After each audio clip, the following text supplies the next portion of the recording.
ഷൂട്ടൊന്നുമില്ലാത്തൊരു ദിവസം ഞാൻ എങ്ങനെയാണ് എനിക്ക് തന്നെ എനിക്ക് ഇതിന് എങ്ങനെയെങ്കിലും പുറത്തു വരണം. അതിനുവേണ്ടി ഒരുപാട് അടിയൊക്കെ കൊണ്ട് എൻ്റെ വീട്ടിലൊക്കെ വിളിച്ചപ്പോൾ വീട്ടുകാരൊക്കെ തിരിച്ച് വാന്നാ പറയുന്നത്. പ്രമോഷൻ കൊണ്ട് തന്നെ വീഡിയോക്ക് നിൽക്കണക്കം.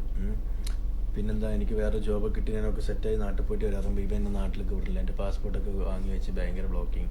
അപ്പോൾ ഒരു ഹെൽപ്പിന് വേണ്ടി തന്നെ നന്ദിനി റെഡ്ഡി പറഞ്ഞ പെൺകുട്ടിനെ പോയി കണ്ട് സംസാരിച്ചപ്പോൾ അവൾ പറഞ്ഞാൽ ഹെൽപ്പ് ചെയ്യാം, നല്ല രീതിയിൽ ഹെൽപ്പ് ചെയ്യുമ്പോഴത്തേക്കും നിങ്ങൾ ഇവിടെയൊക്കെ നിന്നിട്ട് കഴിച്ച് ഇവിടെയൊക്കെ ഭയങ്കര പെയിനാണ് ഇതുണ്ട്. അതൊക്കെ കടിച്ച പാടാണ്. ഇതെന്നെ കടിച്ച് മൊബൈലിൻ്റെ ഇത് വെച്ച് കുത്തിയതാണ്. ഇതൊക്കെ അടിക്കുമ്പോൾ വലുത് നഗപ്പാടാണ് ഗൈസ്. കഥയായി തള്ളരുതേ, കളിയായി തോന്നരുതേ. അവന്റെ ചെങ്ങ ആശിച്ച് അത്ര വലുപ്പുണ്ട്. വല്ല പുലി മാന്യമാരെയൊക്കെ ഇവിടെ മാന്തി കൂട്ടീനി മറ്റേ കൊണ്ട്. ശരിക്കും സത്യത്തിൽ ഈ ജാസിന്റെ അടുത്ത് കുടുങ്ങിയ ശരിക്ക്. ഈ ജാസിക്ക് എന്താ വെച്ചാൽ ഇങ്ങനത്തെ ഒരു ചെങ്ങാനെ കിട്ടാനുമില്ല. എന്താ വെച്ചാൽ അങ്ങോട്ട് ചാട് കുഞ്ഞിരാമ, ഇങ്ങോട്ട് ചാട് കുഞ്ഞിരാമ പറയുമ്പോ ചാടാൻ പറ്റിയേ.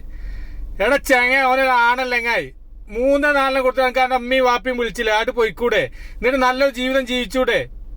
നിങ്ങളൊക്കെ ദുനിയാവിൽ ജനിച്ചതിന് വല്ല തെളിവും വേണ്ട ചെങ്ങന്മാരെ. മറ്റോ കല്യാണം കഴിച്ചത് ഒഴിവാക്കിയ. അപ്പൊ ജാസി പിന്നെ കല്യാണം കഴിച്ച് ഒഴിവാക്കി. ആശി എനക്കും വേണ്ടൊരു കല്യാണം കഴിക്കുക. ഞങ്ങൾക്ക് എന്താ പെണ്ണിട്ടല് പഠിച്ചോനെ.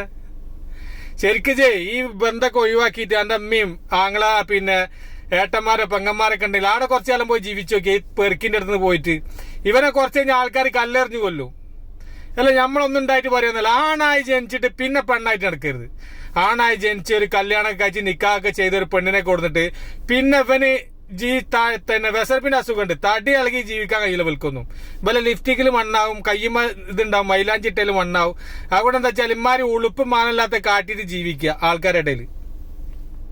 എന്നിട്ട് അതിന് കുറെ ആൾക്കാർ സപ്പോർട്ട്. അനക്കെന്താ പോലെ എങ്ങനെയൊക്കെ ജീവിച്ചോട്ടെ. ഇതൊക്കെ കാണുന്ന മക്കളില്ല എങ്ങനെ നമ്മളെ മക്കളൊക്കെ തന്നെ കാണുന്നതൊക്കെ. അതുകൊണ്ട് ചങ്ങായി നല്ലൾക്ക് എന്റെ വാക്കിലോടത്തൊക്കെ പോയിട്ട് സുഖമായിട്ട് ജീവിച്ചു നോക്കിയ. ദുനിയാവിൽ ജനിച്ചതിന് ഒരു അർത്ഥം വേണ്ടേ ഓലക്ക.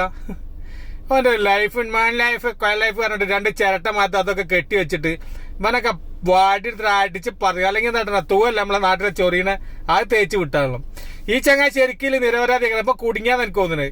ഇവനെ ഭയങ്കര പേടിപ്പിച്ച് നിർത്തിയാൽ അവന്റെ വർത്താനം കേട്ടാല്. അപ്പൊ എല്ലാവരും സ്നേഹം മാത്രം. അവിടെ പോയി ചത്തൂടെ എങ്ങനെ അല്ലെങ്കിൽ